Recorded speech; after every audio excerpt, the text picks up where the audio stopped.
Hey, it's Soul with news, opinions, and analyses. Last week, another Legion comic was released by Dark Horse Comics. Here's the recap. Also released was the latest Dark Horse comic entitled Anduin, Son of the Wolf. It's another great piece of work with a very different art style than the comics before it. Unlike the previous comics though, the comic includes a revealing foreshadow to what'll happen years ahead of the current story. So over the weekend, between a few margaritas and a Law & Order marathon, I did in fact think more on that last scene with Anduin and Velen. There's a lot going on in such a small space that's got nerds like me in a frenzy. I'm going to go over some of my top theories on what these few frames could mean for the world of Warcraft and the Warcraft story altogether. If you haven't read the comic yet, pause this video, check the link below, read it real quick, and come on right back. I guess I should say there are some spoilers ahead, and it's weird enough that the Anduin comic itself takes place ahead of what players have experienced since July 19th. Oh well, there are only a few cold hard facts we can extract from this final page. One is that many years passed because obviously the comic said so. Anduin is not only alive, but old, because he looks old, and alive, if not weathered from fighting. And we know it's Anduin because the monologue text is consistent with earlier pages. It'd be a cruel misdirection, kind of a comic no-no, to deceive readers with tricks like that. They are fighting the Legion. Aside from being a Legion comic, for Anduin to think of his father ought to infer that the Legion is involved during this upcoming battle. High King means that there's probably more than one king present in Anduin's vicinity at this time. I won't speculate who it is yet, but it does at least mean that Anduin is not alone. At least one kingdom is on Anduin's side as part of this leadership circle, otherwise the title doesn't really mean anything. This might seem obvious, but I'll point it out anyway, but that's probably Velen. It looks way too much like him, and he has no known twin brothers. He has a kid, but you'll figure it out later. Finally, the Exodar or some Draenei ship is being used as a seat of power, or a command center. With those pretty concrete facts down, let's get to the theories, in no particular order. 1. The King of Gilneas is alive. Like I said, if there's a High King, there are one or more kings that serve under Anduin, or at least defer to him as a leader. Going with some of the bigger kingdoms in Azeroth that would feasibly fight off the Legion and or the Old Gods, we include the Undercity, Gilneas, and Khazad-dûm. It could be that one or more of these kingdoms are part of this organization. It could be a brand new kingdom too, or one from another world.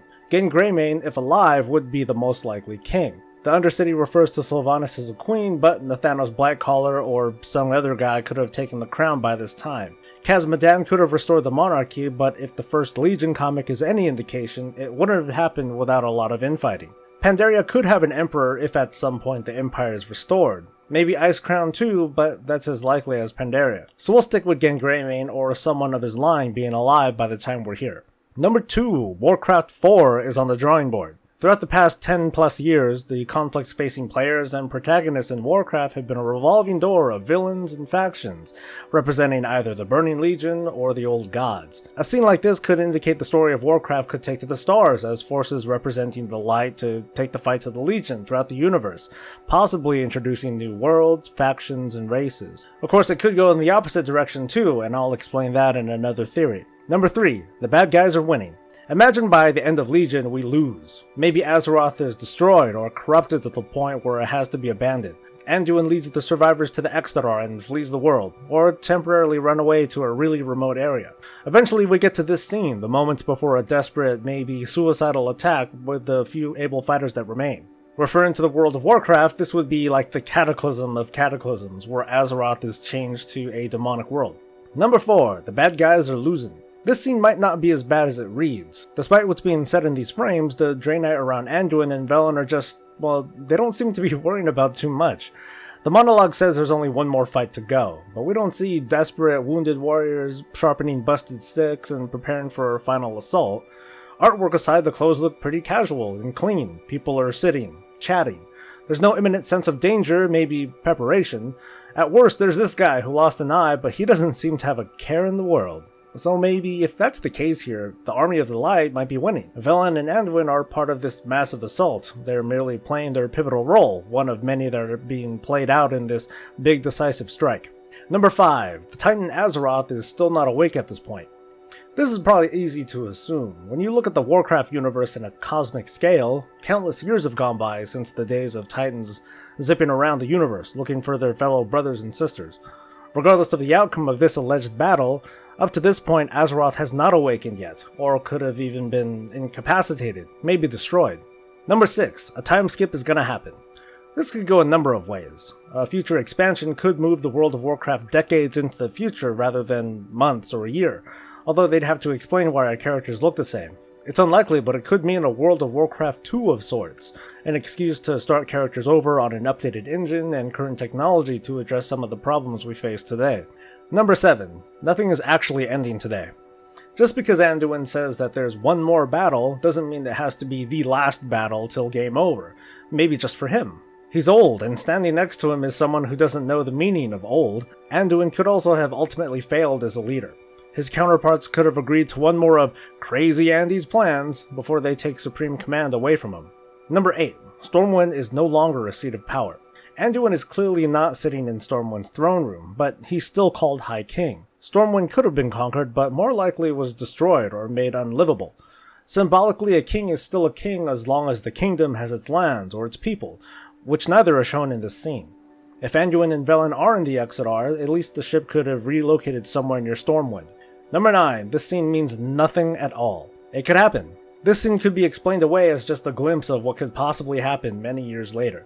A scene like this is considered as prophecy, and in a story like Warcraft, where it touches the hands of many writers, there are those among them who might not be comfortable with characters like these two who have certain desires to fulfill. So this ultimately could be a daydream, or it could be totally ignored. Blizzard has not said that this or any of the comics were canon.